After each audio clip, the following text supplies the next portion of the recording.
Good morning. After this tour de force of conceptual thinking combined with some beautiful examples of real architecture, a change of pace as I try to bring neuroscience back into the discussion with steps towards, emphasize that word, towards a neuroscience of design. Before I approach this, I just want to step back for a moment and offer a threefold perspective on how we might think about linking architecture and neuroscience.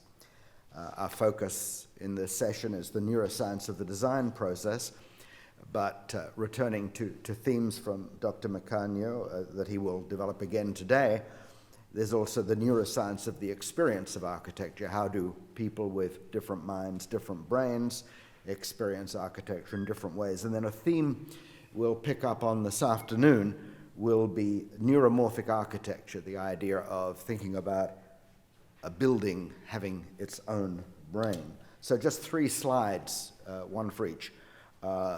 Eduardo mentioned John Paul Eberhard, the founding president of ANFA, and in his book, Brain Landscape, he tries to chart different ways in which thinking about how people experience buildings, how the experience of the building can work on brain plasticity, change that experience, can give us very important insights. Eduardo introduced the term lifespan architecture. So we can try to think about how might knowledge of the brain, the plastic brain, both getting better and getting worse, schools, Alzheimer's patients, in the workplace, and so on. What can neuroscience do to inform our understanding of the ways people experience architecture, which hopefully will lead into the ways we develop that architecture? Neuromorphic architecture, which, as I say, is going to be a theme this afternoon, is the notion of brains for buildings. We look at the way in which animals interact with their environment. What about a brain for a building interacting with its humans? I'll say more about that this afternoon. And then bringing us to today's theme, the neuroscience of the design process, and we're delighted that Delta Airlines finally consented to bring Harry Malgrave here to Brooklyn. So we will be anticipating with great interest what the next talk will tell us about new insights into the architect's brain. But I'd like to start with a distinction that emerged at a meeting 3 of us had at the American Library Association annual convention. The 3 people were Hannah Bennett, who is the architecture librarian at Princeton, Ken Kornberg, an architect who's done a lot of work on research and educational buildings, working in the Bay Area, and myself. And for Hannah, the big thing was the symbolic value of architecture. So she gave us several examples, but I'll just put one here for our purposes, the symbolic nature of Gunnar Asplund. We just heard about him a moment ago, isn't that wonderful? Gunnar Asplund's Stockholm Library, and the way in which the stairs ascending to the entrance and then the further stairs ascending to the reading room, there is the symbolic nature of ascending into a temple of knowledge, and in some sense that sense an ambience for experience. But complementing that, Ken Kornberg gave us many examples of libraries he's worked with, but for our purposes I want to look at this list where he says, look at these library functions: contemplation, data collection, meeting, presentation of art and books, reading, etc., etc. And then he complements that by looking at the different types of experiencing that we can undergo: vision, smell, taste, sound, and so on. And so there's this focus on the embodied user, not just pure functionality, but also here an emphasis complementary to that more symbolic value. But what I want to emphasize is that if a neuroscientist is to work with an architect, then probably it's something like a focus of a mix and match on this table that is going to be more appropriate locus. An expert on vision might work with the architect on some of these aspects. A quite different person who knows not only acoustics but the neuroscience of hearing might work on other aspects and so on. So I think that point is very important. Okay, now I'm going to switch gears in a way now from what can neuroscience do for architecture to what can architecture do for neuroscience. I'm going to talk about the neuroscience of the design process, not so much in terms of how can the neuroscientist intervene to help you design better buildings, but rather to try and get a sense of some of the mental processes in which the architect engages, and suggest that there are challenges for research in neuroscience to understand in more detail how the brain accomplishes those processes. And of course, the hope is for us here that this will cycle back into new insights into the design process itself. But I'll take as my text an article of Peter Zumthor's, and to prepare for that, let's just look at the baths at Vals in Switzerland and look at all the different elements involved. That on the one hand, there is this stunning landscape, and as we see at top right with the grassy roof, we see at bottom left with the framing of the environment and so on. Responding to that environment was an important part of the design. But there's also a functionality in designing the baths. There were different temperatures, different experiences to be accommodated. And then finally, I want to emphasize the notion of multi-sensory experience, so that you have the vision that you get in the different rooms. There is, of course, the whole tactile experience of immersing yourself in the water. Flowers might be placed in one pool rather than another to bring in the sense of smell. As you make your way from one room to another, a heavy leather curtain might have to be pushed aside. So there's this whole linkage of, to use the term I talked about yesterday, the action-perception cycle, engaged in many different ways as you explore, experience, but also use this building. So that's the background for the more theoretical discussion that follows.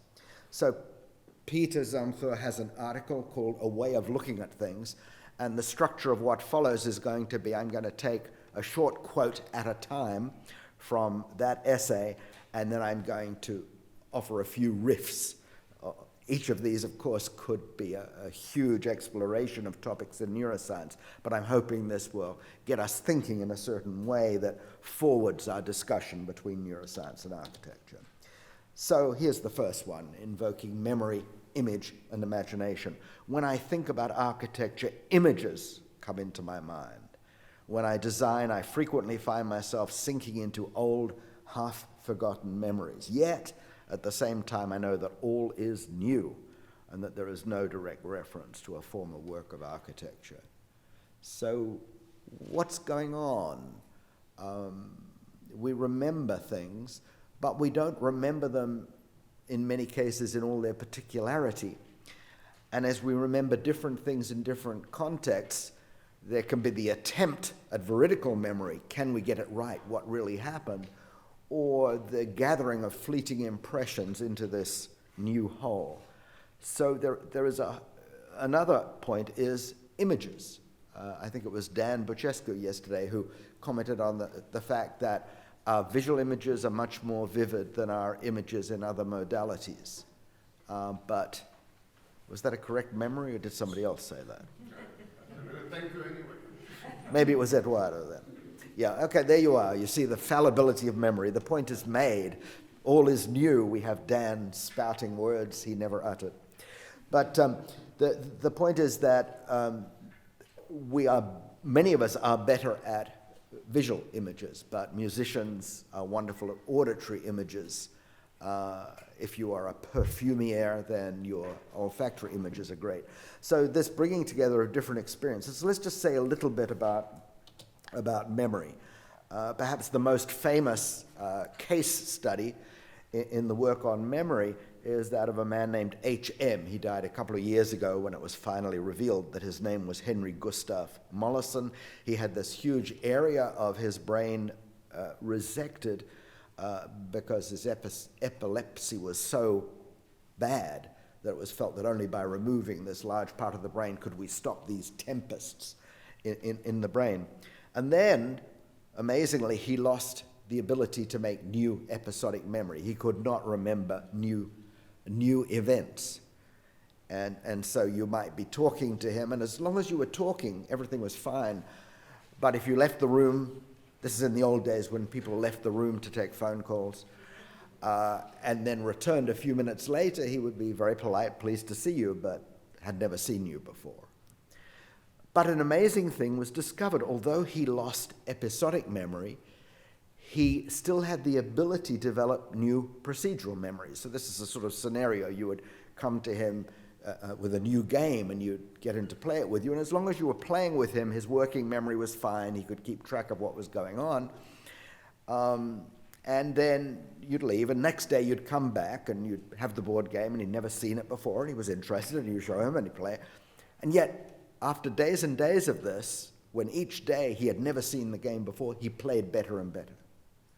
So again, this point I was hinting at yesterday, that the brain brings together cooperatively, competitively, many different processes, so that what seems to us like a seamless unity, in fact, brings together so much. The working memory, keeping track of what's going on now. The episodic memory, bringing back what has happened in the past, in particular occasions, more or less accurately.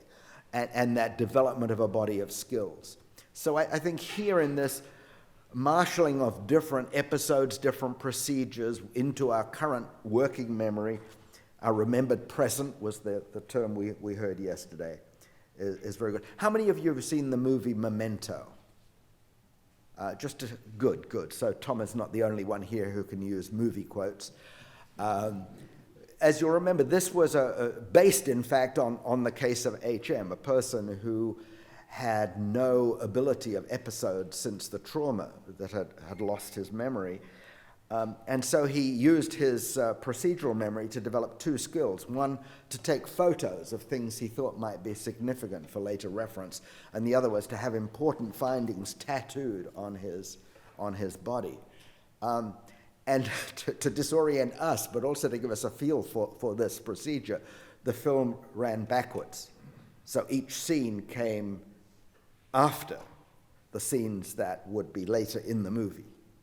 So you shared his ignorance of what happened, and so as we go back and back in the past, we realize how dangerous his limited memory was. So for those of you who want to study neuroscience in a painless way, I recommend this movie, Memento, and then read the Wikipedia articles that will take you further from there. Now, another thing I want to bring up in terms of this invocation of memory, yet all is new, is an old paper from 1970, not neuroscience, but psychological science, by a man named Jerome Kagan from Harvard. And what he did was he would show infants different faces and distortions of faces and other patterns, and would measure what would capture their attention. And by the time the child was 4 months of age, they had the notion of what a face looked like, and they would not look for any length of time at the distorted faces, and the ones that would capture their attention were ones that were similar but not too similar, similar but not too different to other faces. So I think that principle of how does one exploit the memories people have to give them a measure of familiarity and yet at the same time make it new. This is another thing where I think the conversation between neuroscience and architecture can be valuable. But perhaps the most important value is what has been anatomized by Suddendorf and Corbelis as mental time travel. The point, I think it was even Nietzsche who talked about the animals can live only in the present, but we can be recalling the past, we can be imagining the future. And so this goes hand in hand with imagination, and theory of mind, the ability not to see others just as predator and prey or mates, but to understand that they too have minds which are in some ways like our own and yet are different in important ways. And the way we interact with them requires us to understand that difference in theory of mind. And I talked last time about mirror neurons. They are implicated to some extent in theory of mind. But we see here the merging of the ability to interact with the environment as it is and that dependence on the hippocampus and other regions to allow us to invoke the past, the ability to invoke prefrontal cortex to project ourselves forward, imagine alternatives and sort between them. So here are different ways, I think, in which our dialogue between the design process and present and ongoing research may prove quite stimulating. Okay, next, constructions. Construction is the art of making a meaningful whole out of many parts. I feel respect for the art of joining, the ability of craftsmen and engineers, the knowledge of how to make things. So this notion that at any stage you are working with certain materials which provide units from which the building is constructed, but you have to know how those units are formed and you have to know how they can be joined together to realize those imaginations. And here I want to return to the theme of language and see to what extent what I understand by language in the strict sense relates to attempts to talk of a language of architecture. What is crucial about any one human language is that it has a lexicon, a stock of words, and it has a grammar, which are ways we can put the words together. And the beauty of that is that if we use the grammar and the lexicon, we can create new sentences, new paragraphs, new stories with some reasonable expectation that our listeners will get what we're trying to say. So that is language. And now if we put language in quotes and talk about behavior and experience, then we each have a certain repertoire of things that we can easily perceive, including actions. We have a certain repertoire of actions linked to behavioral cues, sensory cues from the environment, from other people. And I use schema as sort of my unit of analysis for this. And what begins to change here is that where a word is sort of a fixed structure, those elements of behavior, those elements of perception, those schemas are all of themselves malleable. They can take different forms, adapting to different occasions. So they're parameterized far more flexibly than even the prosody of speech. And where we have the grammar telling us how we can put words together into phrases, phrases together into sentences in strict sense language, here we have diverse ways of combination. And if you'll recall, in the evolutionary story I offered as one possible hypothesis about our path towards the language-ready brain yesterday, it was perhaps interesting that I did not privilege communication in the sense that I didn't say, here is how we start with monkey-like calls our ancestors might have had and then elaborate those calls to get on the way to language. I went off on a tangent. I talked about manual skill and the way the hands and the brain have evolved together to carry out complex behaviors, and the way in which increasing skill in those behaviors coupled with increasing ability to analyze the behavior of others as a basis for imitation allowed us to begin to build a rich culture. And then I suggested how language could build upon the skills of a brain that could do all that. And so one of the interesting questions, I think, for those of us concerned with the evolution of the language-ready brain might be, in some sense, to ponder these words about construction and memory and think about, well, maybe it's just as much an architecture-ready brain or a culture-ready brain. So I think there's a rich body of discussion for us there. Another type of construction I want to talk about, though, is the construction of the body. And we owe to the neurologists Head and Holmes back in, Head is one of those people who's fortunate enough to have a name that gives him his profession. But Head and Holmes, back in 1911, had a paper where they looked at what I will discuss on the next slide, so let me not give that away, but I like this quote. The body schema, anything which participates in the conscious movement of our bodies is added to the model of ourselves and becomes part of those schemata. And then we have a very Edwardian reference. A woman's power of localization may extend to the feather of her hat. And so I produced this lady who, going through a low doorway, would have to duck lower because she's wearing her hat than she would have had to otherwise. But to take a very simple example for most of us is that when we are driving a car, our body schema ends at the edge of the car. And when we rent a car of a different make, we actually have to practice for a while to adjust our body schema till we're confident about slipping into that parking space or changing lanes, because we have lost that body schema that tells us confidently where our body as embedded in the car ends. But here's another example of the way in which our intuition about the integrity of the self, the wholeness of our phenomenology, can be destroyed by types of brain damage. And yesterday, Quinta wanted to let us know that damage to the brain could just allow us to unleash a richness of adaptive behavior. But I think this is an example of where you're in trouble. A person with damage to these areas I've sketched on the brain at right will lose half their body and half the world. Putting on a shirt, they won't bother to dress this arm. If somebody draws to their attention, gets them to focus on it, and say, but why didn't you dress this? Say, oh, I don't know whose arm it is. I think the doctor put it there as a joke. But even more dramatically, in their visual memory, they will lose half the world. So here's the famous example of someone, a Milanese, being asked to recall standing facing the Duomo, the cathedral in Milan.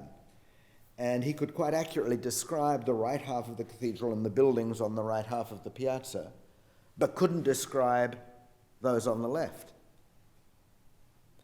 But if you say, well, imagine walking up to the Duomo and turning round, what do you see? He could describe everything on the other side of the piazza. So he hadn't lost that memory, but he had this body-centered spatial frame in which his memory was restricted. So I think this is a very interesting example of the way in which the brain locates information, locates imagination, locates memory in various different frameworks that must be integrated, and whose integration can break down under certain types of brain damage.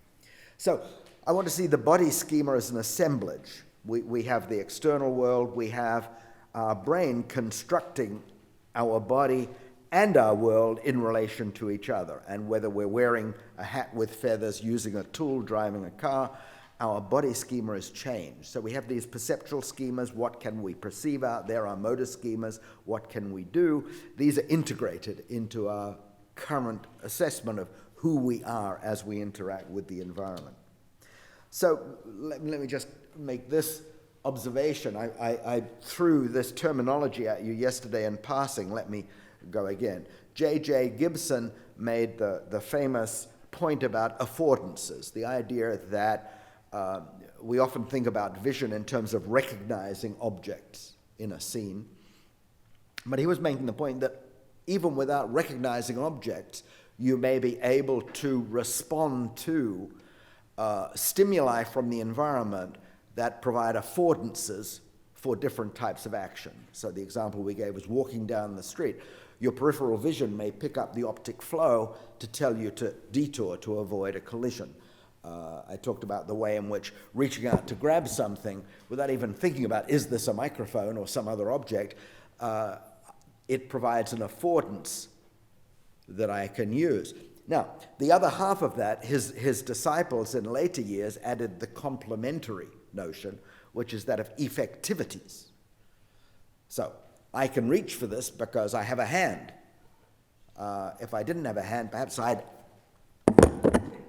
grasp it that way. I'm not quite sure what I do next, but the point is so that modern technology then is both changing our environment with architecture, which gives us new affordances, but also we're getting new tools which change our effectivities. So I think that, again, we come back to that neuroplasticity. We have this basic understanding, as exemplified in the walking down the street example, the grasping objects example, of the way in which the brain can handle those schemas, the perceptual and motor schemas that mediate between our affordances and effectivities. But we also have the neuroplasticity, the imagination, to reshape our effectivities, reshape our affordances, and proceed from there. Okay, I think this is the last of the list, and then I'm going to get into a particular example of creativity. We have both this discussion exemplified with the slides from Hannah Bennett and from Ken Kornberg, this thing about what is the function, what do we want the building to do, what is the form that we are going to offer, what will be the symbolic and experiential benefit, what will be the utilitarian benefit.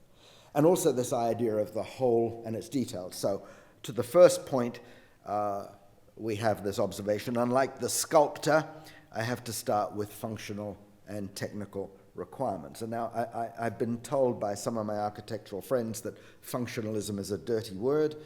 And I say, if by functionalism you just mean, hey, I just list the function and then I run an algorithm and here's the optimal form to accommodate that function, yes, I'm against functionalism too. But rather, I see it again in this sort of cooperative process as one's vision of the whole is shaped by and in turn shapes the meeting of the functional and technical requirements. And then the other point, which fits in perhaps with that excursion into the language of architecture, is the challenge of developing a whole out of innumerable details, out of various functions and forms, materials and dimensions. Details lead to an understanding of the whole, of which they are an intrinsic part. And the further twist on that, which we mentioned in architecture as distinct from language, we rarely coin a new word in conversation. We often end up with a new way of using materials in architecture. So I'm just going to give you an example from visual perception of the distinction between getting the gist of a scene, building an overall structure, and looking at the details. So I'm going to flash a slide at you very quickly, and then I'm going to ask you to describe what you saw. So, a volunteer, what did you see?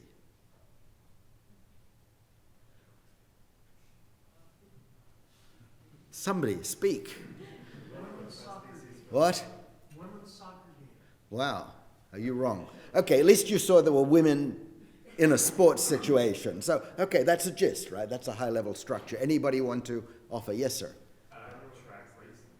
Track racing. And one woman was tripping over another woman with a false leg. Okay. So, all right. How many? Most of you, I think, did see the track and not the soccer event. But how many saw? And most of you probably saw the tripping. How many of you saw the artificial leg? Okay. How many of you saw all the artificial legs?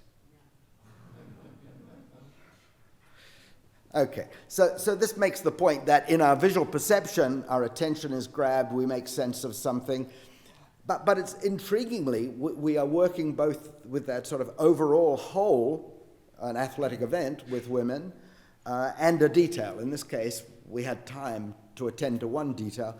Given a few extra seconds, you look at the other women in more detail, and then you say, my goodness, they've all got legs. And then that changes the overall whole, because now you think it's sort of a Paralympic event rather than just a race where someone trips. So the sort of jargon here is we're building a mental model of what we see. We get the gist. We need time and attention to fill in the details, and our impression of the whole changes in the process. Once attention leaves an object, much of the binding seems to dissolve. We may forget who said what yesterday. And yet over time, a multi-level appreciation of the whole scene emerges.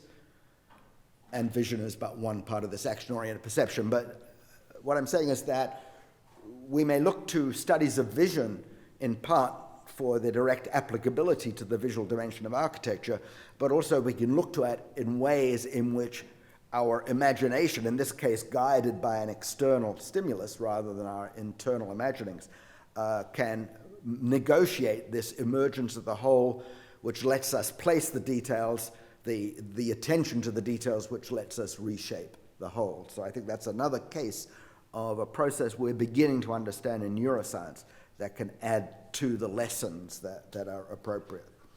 Just one more example of the way in which looking at the brain lets one realize that things that we take as perfectly natural parts of our human ability can be decomposed. So there's something called simultaneagnosia.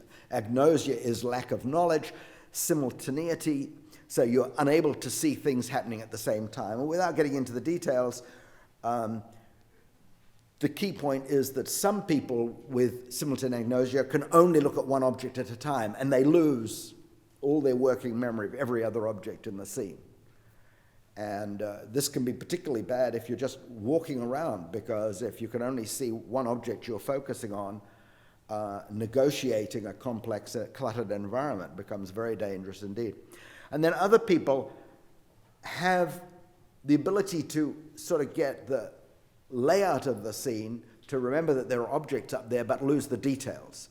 And so the cartoon here is a person, while attending to those shapes in the background, might think they are mountains because they're unable to transfer the context from seeing the guy on the camel, presumably in the desert, which would interpret them as pyramids. Okay, so the last thing I want to hit before I run through, am I terribly over time, Ralph? Oh, great. Okay, so another important element I want to get to is automatization. So this process whereby as we gain skill, something that required a huge amount of attention becomes a unit that we can build on. So there's a very nice book from quite a few years ago called Ways of the Hand. And it's the record of somebody teaching himself to play the piano. And so at the beginning, just hitting the intended note takes all his concentration. He gets to the point where he can always hit the note he wants to. Learning how to play chords takes his attention. Then he's automatized getting the chord he wants. And notice this is a perceptual and motor mastery combined. He can then start to play tunes. Then finally he gets to the point where he can even transcend the score and do jazz improvisation. And so that whole structure of the piece is there without requiring his attention, except to see places where he can play riffs that will vary on it. And in the same way, we might say that part of our success in any profession, including architecture, is this business of how do we get certain skills put to the point where we can just play the piano and concentrate on the variations. And this is a case where we often talk about brain imaging in terms of deploying more and more resources of the brain. But this is a case where, in fact, success is marked by deploying less and less resources, as through skill we learn which circuits to invoke without trying to get many others engaged in the process. So, let me just read the gold at the bottom. How might we frame a dialogue between neuroscience and the humanistic analysis of masterpieces as a basis for education? So I've given you several examples of the elements that Zumthor mentioned, of how in each case we can link them to research, some completed, some very much ongoing in neuroscience, and we can suggest that there's some very interesting challenges in bringing those two strands together. But then what might happen is, what happens if we take masterpieces, such as the ones that Dean Hanrahan showed us, and try to go down a level and say, well, what actually what did you, to invoke for the older amongst us, what did you know and when did you know it, as a process towards trying to understand the process involved. In other words, a case study of design of buildings, but framed in something like the way I've tried to go through, framed in the way of what do we understand about what goes on in the brain of the architect or in the brain of the team of which each person is a part.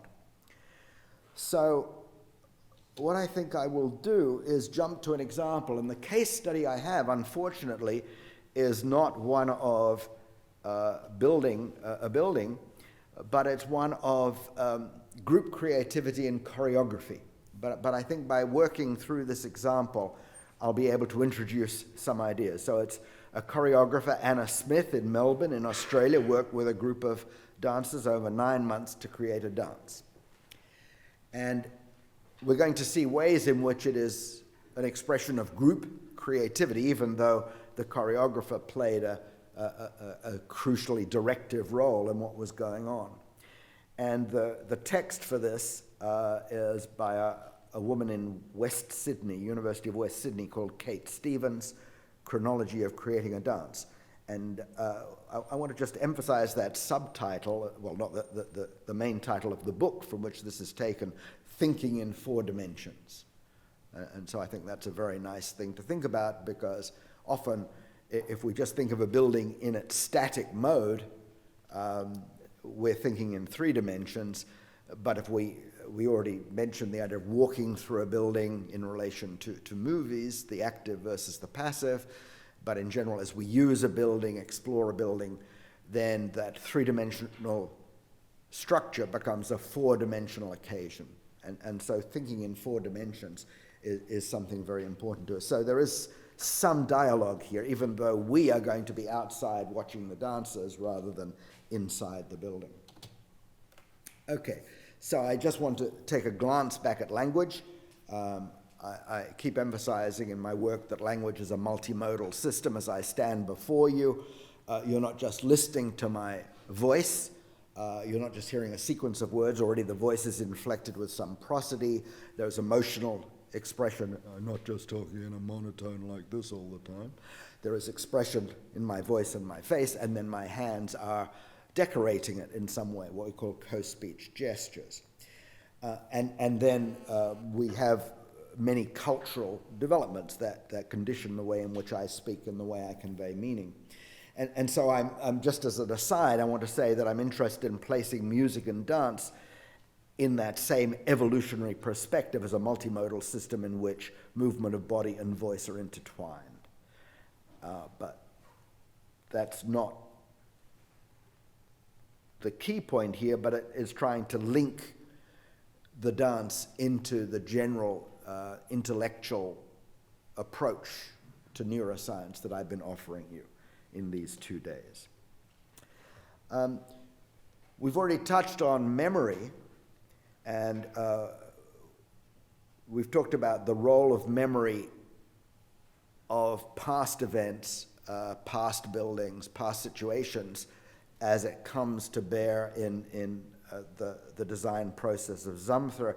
Yesterday, I looked at those amazing sketches of Frank Gehry and suggested that they were not so much spatial evocation as aids to memory, that they were jotting so that later he could remember in his conversations with the team what had come to mind.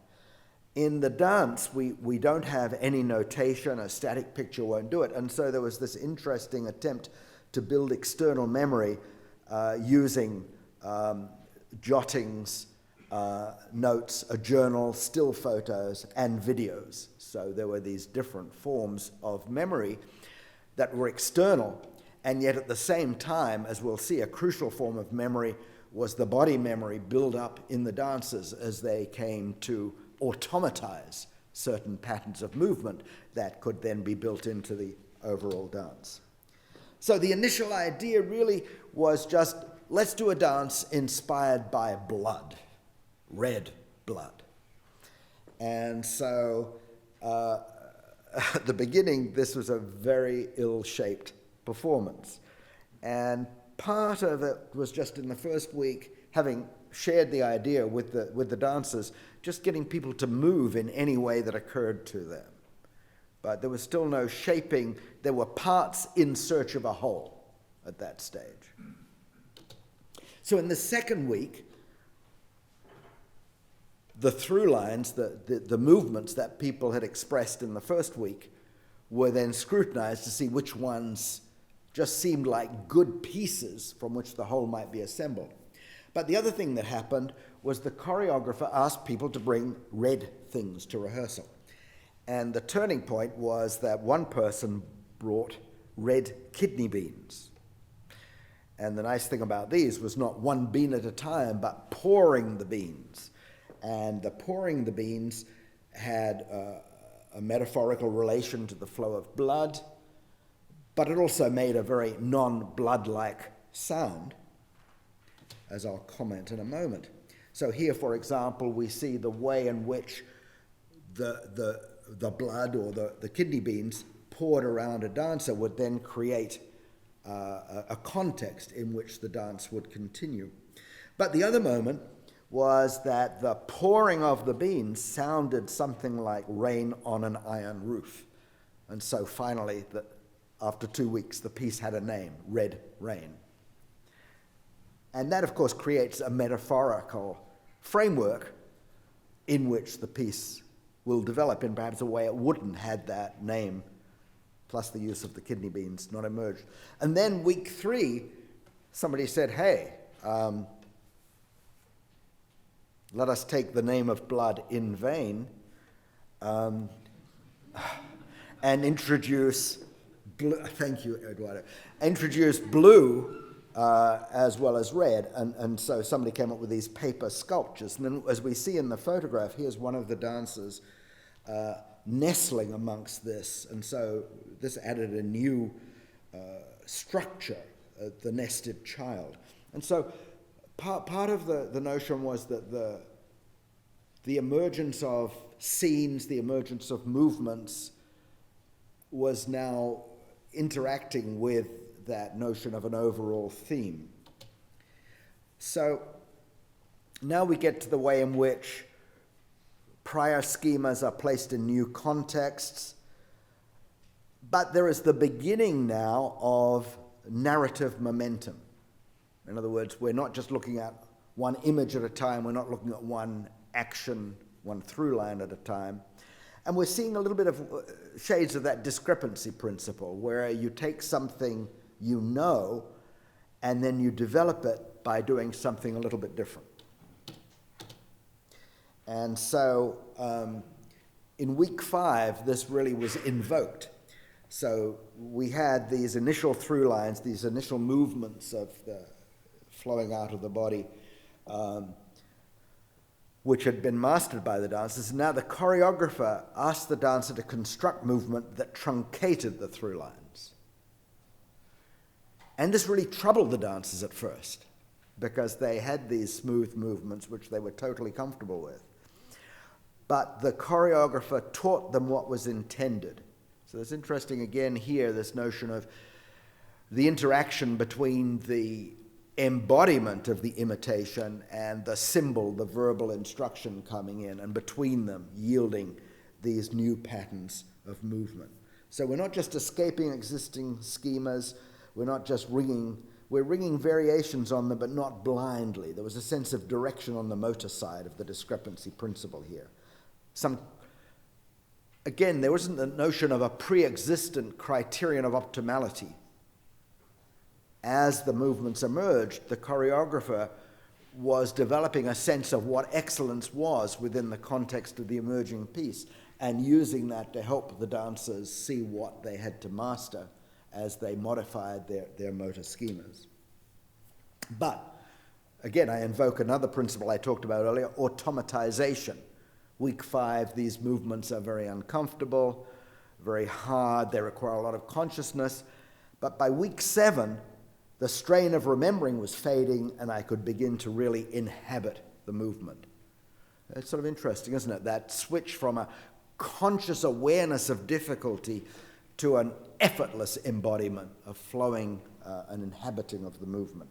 So this, as I've said, is an example of automatization, but that lets one move up a level in the creative process, because now the choreographer could, having established this new vocabulary of movement, could then begin to sequence phrases and structure them in time. And so again, we see this capacity for complex imitation, recognizing how movements are put together, and then recognizing variations on the movement, assembling new behaviors through imitation based on that recognition. Now, the process of rehearsal goes on for several weeks, but I will take mercy on you and finish this part of the talk with just one slide, a photograph from the final work, the sail image from a performance of Red Rain, and just the observation. Creativity in composing this dance involved the development of the overall shape of the work in tandem with the sequencing, melding, and linking of the parts of the work, as well as the creation of the parts themselves. So I think you'll see why I chose this example as being relevant to our discussion. But at the same time, I request to you to contribute towards our neuroscience of the design process by telling me, here's my email address, A.Arbib@usc.edu, telling me what you consider to be case studies of architectural design that are ripe for analysis with the sort of vocabulary I've presented here, both with your thoughts about what you might hope to learn from a neuroscience analysis, but also with your challenges to the neuroscientist to boldly go where no neuroscientist has gone before, as we explore this. And so we come to the end of this talk. We've seen in the talk so far the neuroscience of the design process, the neuroscience of the experience of architecture. I suspect but cannot guarantee that the next talk by Harry Mulgrave will take us deeper into the neuroscience of the experience of architecture. This afternoon we'll be complementing this with some ideas on neuromorphic architecture. And so I hope that I've helped you move forward in thinking through this challenge of finding new ways to incorporate neuroscience for architecture into your thinking. And then what we haven't addressed in this particular discussion, but which must be part of the collective thoughts of people here, is how can these new ideas move into the architecture curriculum? How can we move forward? What I've offered you today is not an answer, but a set of stimuli in the hope that you will share the collective work of answering those questions. Thank you very much.